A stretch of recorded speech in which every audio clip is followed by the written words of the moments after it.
फैगौ पार्लियामेन्ट इलेक्शनखौ लानानै बिपिएफ दोलोआ रायजोफोरनि खाथियाव तीव्र गतिजों जोङो हाबगासिनो दङ आरो दासान्दि बुथ कमिटि स्ट्रङै जोङो दागासिनो दङ गासिबो बुथ कमिटिखौ आरो मोनफ्रोमबो ब्लक कमिटिनि सिङाव जेसेबां बुथ कमिटि दङ बे बुथ कमिटिनि सदस्यफोरखौ लानानै सोद्रोमाफोरखौ लानानै जोङो मिटिं खालामदों आरो जों नुनो मोनदों जे दानि सरकारनि जि खामानि मावनाय बे खामानि मावनायखौ मोजां मोनैनि बा बिसोरनि खामानि मावनो हायैखौ मिन्थिनायनि उनावहाय नुनायनि उनावहाय रायजो राजाफ्रा जाथि गस्थि निर्बिखेखे प्रत्येक जाथिनि रायजो राजाफ्रानो बिपिएफ दोलोनो भट होनो थाखाय जास्ट इलेक्शन समखौसो नेगासिनो दङ बेखायनो बिपिएफ दोलोआ फैगौ एमपि इलेक्शनाव क'क्राझार समस्ति आरो उदालगुरि दरं समस्तिनिफ्राय देरहानाया निश्चित जोङो क'क्राझार समस्तियाव टटेल भटआ दङ 14,70,000 नि गेजेराव जुदि 80% भटै जायो अब्ला 12 लाख भट जागोन 12 लाखनि गेजेराव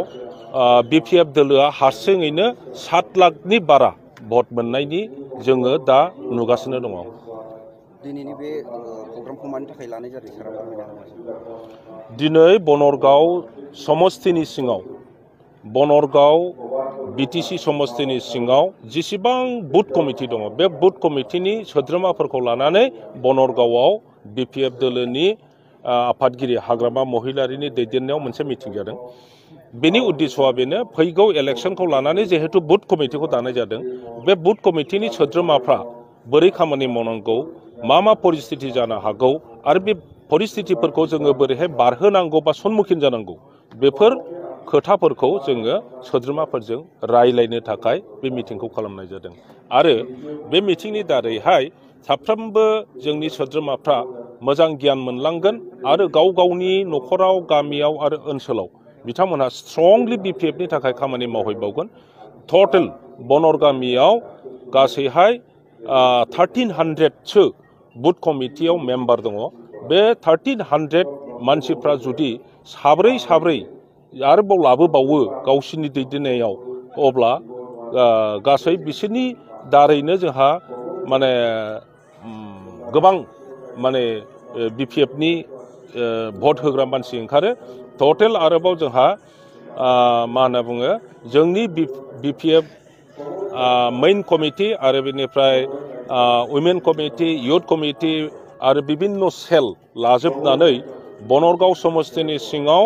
गोख्रों बिपिएफनि मावथिफ्रानो 5,000नि बारा दङ आरो बे 5,000 मानसिफ्रा गासिबो साब्रै लाबोयोब्ला टटेल जोंनि माबायाव बनरगाव समस्तियाव जोङो फैगौ बे एमपि इलेक्शनाव 30,000नि बारा जोङो भट मोनगोन नैबे फैबाय थानाय लकसभा बिसायख'थियाव बिपिएफ दोलोआ देरहागोनखौ रोखा होननानै सानो नामा सार आं दहायनो बुंखाबाय जे दिनैहाय जे बिटिसिआव बे गभर्नमेन्टनि आन्डाराव जेरैबायदि जेबो खामानि जायाखै आरो बरन्स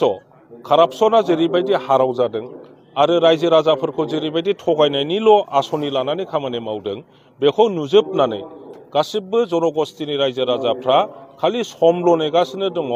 जे बिपिएफआनो मोजां आरो बिपिएफखौनो देरहाहोनांगौ बिपिएफखौनो आरो बिटिसिआव पावाराव लाबोनांगौ होननानै बिथांमोनहा भट होनो थाखाय बिपिएफनि भट होनो थाखाय समल' नेगासिनो दङ गतिके बिपिएफनि देरहानाया खाथां दिनैनि नैबे हाबाफारिनि गेजेरजों रायजो राजाफोरनिसिम मा मेसेज आं बेखौनो खावलायगोन रायजो राजाफोरखौ जि बुथ कमिटिनि सोद्रोमाफोर बिथांमोनहा फैबाय बिथांमोनहा खालि लेक्सारल' खोनासंनानै थांनाय नङा बिथांमोनहा बेवहाय जि खोथा खोनालांगोन बेखौ गावनि जायगायाव इमप्लिमेन्ट खालामहैगोन बुंहैगोन